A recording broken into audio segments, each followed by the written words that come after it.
எல்லாருக்கும் வணக்கம். இந்திய அரசியல் சாசனம் நம்ம தமிழ்நாட்டில் இருக்கிற எல்லாருக்குமே கொடுத்துருக்கிற உரிமையில் ரொம்ப ரொம்ப முக்கியமானது ஓட்டிங் ரைட், வாக்குரிமை.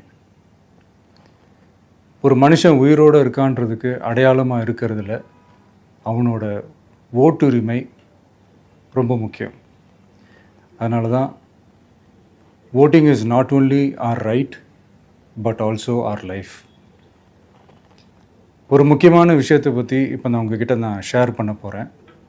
அண்ட் ரொம்ப முக்கியமாக நம்ம ஜென்சி கிட்ஸ், நம்ம ஃபஸ்ட் டைம் ஓட்டர்ஸ், நம்ம புது வாக்காளர்கள், நம்ம நண்பா நண்பிகள், அவங்க ரொம்ப கேர்ஃபுல்லாக இருக்கணும். ஏன்னா வரப்போகிற தேர்தலில் நீங்கள் தான், அந்த ஜென்சி வாக்காளர்கள் தான் மிக முக்கியமான ஒரு ஃபோர்ஸ் அப்படின்றது எல்லாருக்குமே தெரிஞ்ச ஒரு விஷயம்.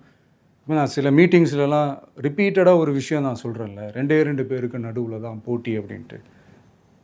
அது மேடைக்கு மேடை அவங்க அதை ப்ரூவ் பண்ணிகிட்டு இருக்கிறாங்க.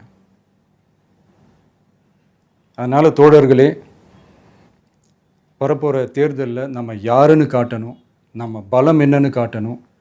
அதுக்காக அந்த பலமான, அந்த பவர்ஃபுல்லான ஆயுதத்தை நம்ம கையில் எடுக்கணும். அந்த ஆயுதம் வேறு எதுவுமே இல்லை, ஓட்டு, வாக்கு, ஜனநாயகம்.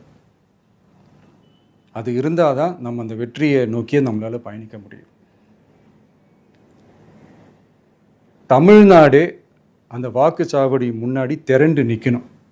அதை பார்த்துட்டு தமிழ்நாடே தமிழக வெற்றி கழகமா, இல்லை தமிழக வெற்றி கழகம் தான் தமிழ்நாடா அப்படின்ற மாதிரி இருக்கணும். வீடுன்னு ஒன்று இருந்தால் தான் ஓடு மாற்ற முடியும்னு அறிஞர் அண்ணா அவர்கள் சொல்லியிருக்கிறாங்க. அந்த மாதிரி ஓட்டுன்னு ஒன்று இருந்தால் தான் இந்த நாட்டையே காப்பாற்ற முடியும்.